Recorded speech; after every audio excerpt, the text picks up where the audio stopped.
1978년 6월 25일 밤 부에노스아이레스.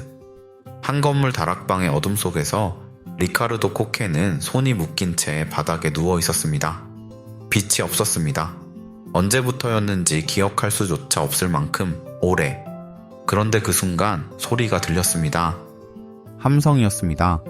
수만 명이 동시에 터뜨리는 벽을 뚫고 들어오는 환호성. 700m 거리에서 아르헨티나가 월드컵 우승을 차지하던 그 밤의 소리였습니다. 오늘은 그 함성 안에 숨겨진 이야기를 해드리겠습니다.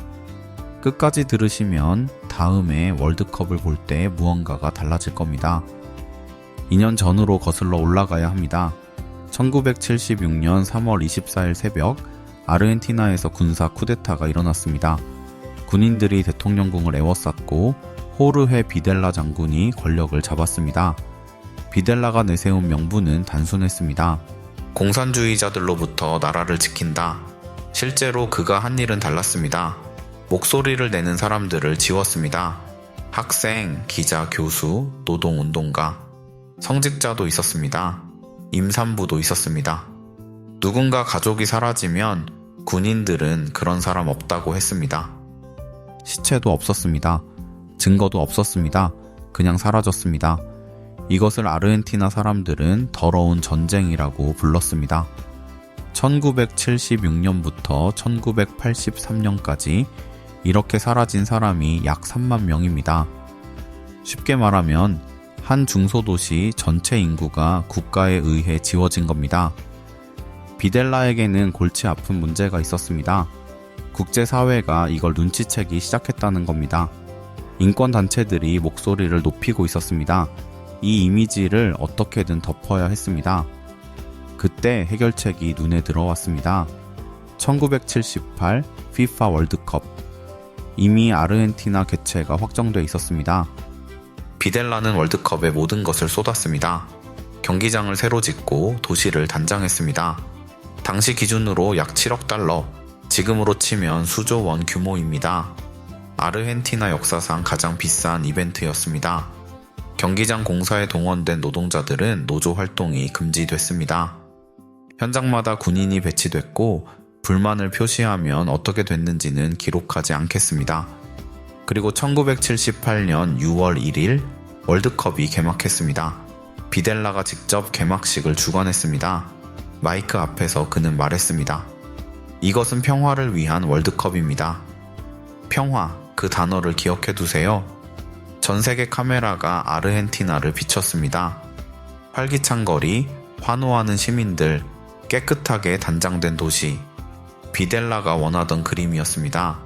그런데 한 사람이 오지 않았습니다. 당시 세계 최고의 축구선수 요한 크루이프, 네덜란드의 에이스였고 많은 이들이 그를 보기 위해 월드컵을 기다렸습니다. 그런데 그가 출전을 거부했습니다.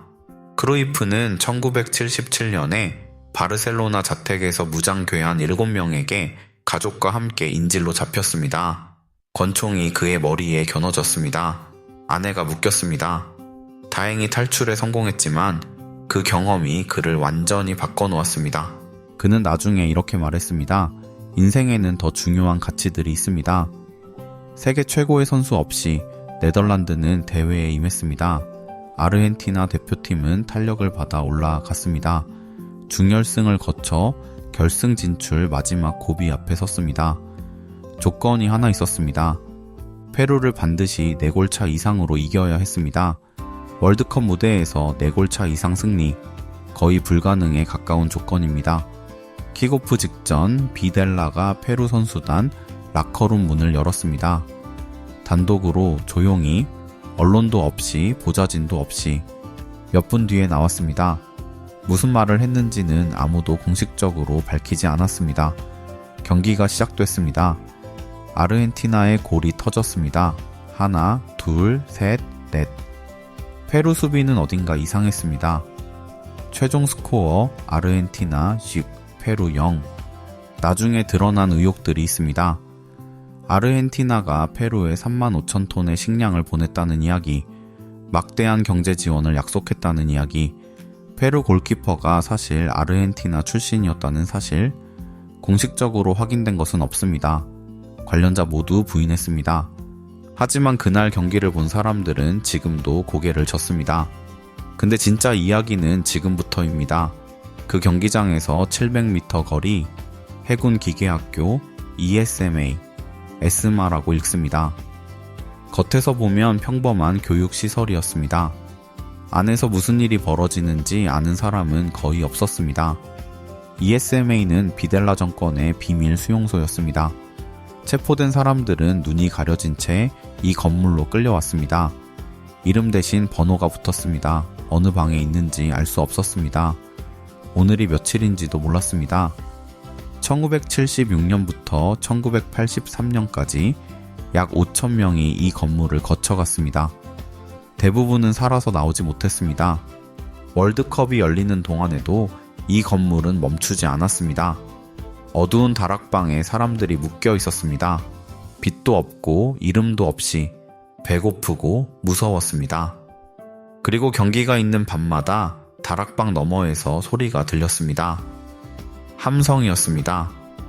수만 명이 동시에 지르는 환호성.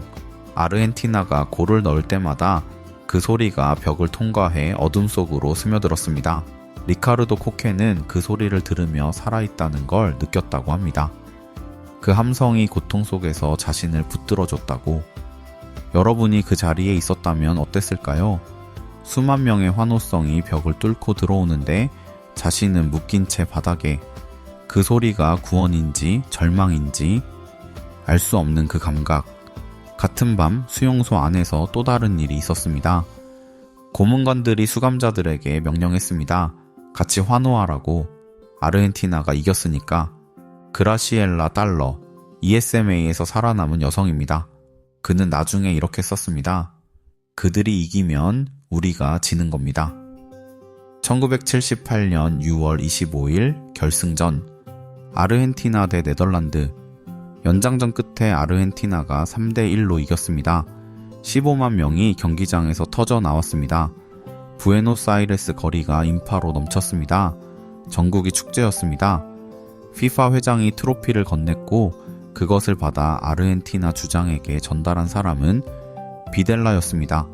카메라 앞에서 환하게 웃으며 그 함성이 ESMA 다락방으로 흘러 들어왔습니다. 손이 묶인 채 바닥에 누운 사람들에게 전 세계는 봤습니다. 아르헨티나의 우승을. 전 세계는 몰랐습니다. 700m 안에서 무슨 일이 일어나는지를. 비델라의 계획은 완벽하게 작동했습니다. 월드컵 기간 한 달 동안 50명이 추가로 사라졌습니다. 임산부 9명을 포함해서. 전 세계가 환호하는 동안. 오늘도 월드컵을 보셨나요? 메시가 해트릭을 했습니다. 아르헨티나가 202 월드컵 첫 경기를 이겼습니다. 그 경기를 즐기지 말라는 이야기가 아닙니다. 다만 이 질문 하나를 가져가시면 좋겠습니다. 우리가 손뼉을 치고 있을 때 우리가 보고 있지 않는 곳에서는 무슨 일이 일어나고 있을까요? 스포츠는 아름답습니다. 그리고 스포츠는 사용될 수 있습니다. 권력은 알고 있습니다. 환호하는 사람들은 질문하지 않는다는 것을. 이건 1978년 아르헨티나만의 이야기가 아닙니다. 역사 속에서 수없이 반복된 패턴입니다. 화려한 이벤트 뒤에 무언가를 감추려는 시도는 언제나 있었습니다. 비델라는 결국 종신형을 받았습니다. 2013년 87세의 나이로 감옥에서 죽었습니다. ESMA는 이제 박물관이 됐습니다. 2023년 유네스코 세계문화유산에 등재됐습니다. 그 다락방에 묶여있던 사람들의 이름이 벽에 새겨져 있습니다. 리카르도 코케는 살아남았습니다. 그 박물관을 찾아 그는 말했습니다. 기억하는 것이 중요합니다. 우리가 목격자이기 때문에. 모르고 즐기는 것과 알고 즐기는 것은 다릅니다. 알고 즐기는 것과 모른 척 즐기는 것도 다릅니다. 그리고 다음에 함성을 지를 때 딱 한 번만 물어봐 주세요. 700m 밖에서는 지금 무슨 일이 일어나고 있는지.